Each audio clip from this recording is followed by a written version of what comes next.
Alrighty, so just a quick note about week number 6. I'm not sure how different people do it. Different weekly pickers do it in terms of when there's a tie game. The way I look at it is very simple.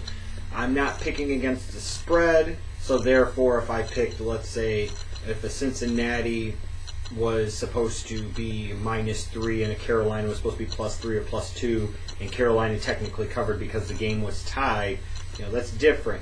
To me, if you pick a team to win and they don't win, regardless if it's a loss or a tie, it counts as a wrong pick. Therefore, it counts as a loss. So if you look at last week's results for me and my picks, it was a so-so week.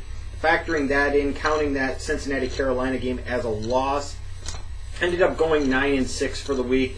It wasn't great, wasn't terrible. Another above 500 week, if you will. So season to date, I'm sitting right now at 56-35, which I think is a winning percentage of like 61 points something. So I'd like to do better, but after the first 2 weeks of the season, I still feel like I'm doing relatively well in my picks. Hopefully week number 7 will be a really good week for me, similar to what maybe a week number 3 or in particular a week number 5 was, which was my best week of the season so far with 12-3.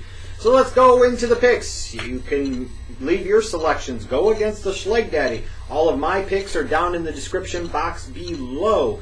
All right, looking at the Thursday night game, I'm going to take the Patriots over the Jets. I think the Jets are one of the worst teams in the National Football League. I think that organization is a mess, and they're about to completely and totally implode, whereas the Patriots have found their rhythm the past couple of weeks, and they're playing some good football, and I think that will continue on Thursday night. Then we head to the Sunday games. I'm kind of going to use reverse psychology here. I'm going to take Miami over Chicago because it seems like, by and large this year, when I pick against Chicago, they win. When I pick Chicago, they lose. The only time I picked against them and they actually lost was the Green Bay game. Well, they just can't beat the Packers, and they won't beat the Packers, so there you go. If I picked them to beat Buffalo, they lost. I picked them to lose to San Francisco, they won. They did beat the Jets. If I picked them to beat Carolina, they lost. I picked them to lose to Atlanta. They won. You get the point. So I'm employing reverse psychology. So if Miami beats Chicago, I'm mad as a fan and I'm happy as a picker. But I do have some concerns about this matchup for Chicago. The Dolphins found a little something in the running game last week with Lamar Miller. And I also have tremendous concern about that slightly banged up Bears offensive line, especially if Bushrod's not able to play at left tackle. Not that Ola hasn't played all that badly. But Cameron Wake and Olivier Vernon, those guys get after it on the edges, and that presents a real problem for Jay Cutler in that passing game. A passing game that is predicated on getting big plays down the field, which means they need to provide a lot of time and protection for A.J. Cutler, and that's something I'm not sure that the Bears can do. I will take Buffalo over Minnesota. I will take Detroit over New Orleans. One of the featured early games, in my opinion, will be Carolina traveling to Green Bay to take on the Packers. The Panthers are leading the NFC South. Not that that's saying a whole lot, but this is a team that went on the road last week and managed to tie the Cincinnati Bengals a week after beating the Chicago Bears in a spectacular kind of comeback fashion. This is a Panthers team. Cam Newton's starting to get healthy, and that's a good thing, but their offensive line's still not that good. They really don't have much else other than Cam Newton in that running game, and Aaron Rodgers right now is just simply on fire. And if he continues to perform the way he has the past few weeks, all the talk about Phillip Rivers and DeMarco Murray and J.J. Watt, rest assured you'll need to start putting Aaron Rodgers in that MVP conversation as well. Give me the Packers over the Panthers. Another featured early game matchup has the Bengals traveling to Indianapolis to take on the Colts. The Bengals coming out of the bye week, the last 2 games they got steamrolled by the Patriots in Foxborough, and then they played the Panthers to a tie at home. I don't like the trajectory the Bengals are heading on. I do like, however, the trajectory the Indianapolis Colts are heading on. After starting off 0-2, 2 quality losses in 2 close games, they've won their last 4. They've got to feel good about themselves. They're leading the AFC South, and I just think right now they might be the better team, so I'm going to take the Colts over the Bengals. I'll take the Seahawks over the Rams. I'll take the Redskins over the Titans. I will take the Browns over the Jaguars. Even though this would be the type of game now that Cleveland is 3-2 and feeling good about themselves and looking like a team that could contend in the AFC for a wild card spot, they turn around and lose to Jacksonville. That's the type of shit that a Cleveland Browns team would do. I'll take Baltimore over Atlanta. I'll take San Diego over KC. Kind of featured late afternoon matchup, I guess. Well, the national media will make sure that it is the Giants taking on the Dallas Cowboys. This was a matchup that, a week ago, I was really looking forward to this Week 7 game because I'm like, man, the Giants could sit there and be 4-2. Maybe the Cowboys will be 4-2. The Eagles will be 4-2 after 6 games. Shit, gonna get really interesting in the NFC East.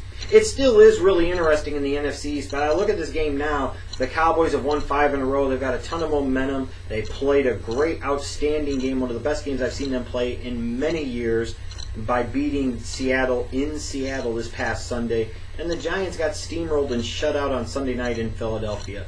Even though this is one of those games where cynically I sit there and say, oh, the Cowboys will lose because that's what the Cowboys do, I just realistically can't give you any reasons why the Cowboys should lose to the Giants on Sunday. The Cowboys are a better, more complete team, and they are really playing a good brand of football. Hats off to Jason Garrett and perhaps the real coach of the year, Rod Marinelli. So I'll take the Cowboys over the Giants. I will take the Cardinals over the Raiders. Then we get to the Sunday night matchup. And, some people will view this as a potential Super Bowl preview. I don't.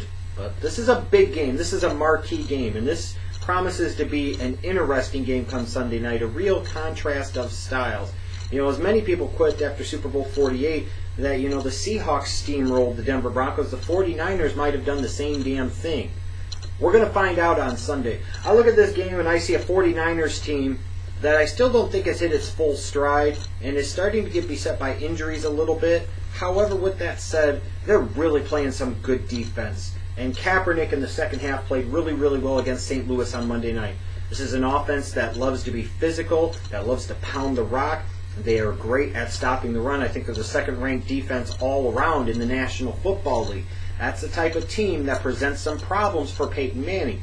And the only concern I have for the 49ers defense going against that Broncos offense is twofold. One, that their secondary isn't good enough to match up with all those weapons for Peyton Manning and the Broncos offense. And number two is that the San Francisco 49ers might not be able to generate enough of a pass rush to really get into Peyton Manning's face. However, with that said, I'm not fully convinced that the Denver Broncos are going to be anything other than one-dimensional offensively. And when you make a team one-dimensional, eventually it's going to catch up with them.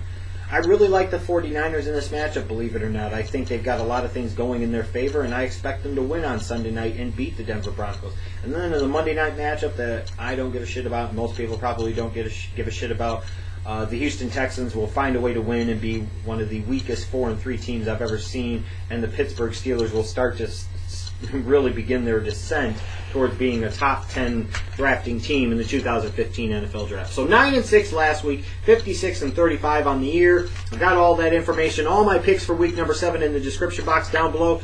Let me know how you did last week. Let me know how you've done season to date. Let me know how you've done going toe-to-toe with the Schleg Daddy. I'll be back next week to either brag about how I did in week number 7 or make excuses and make solemn vows to do better in week number 8.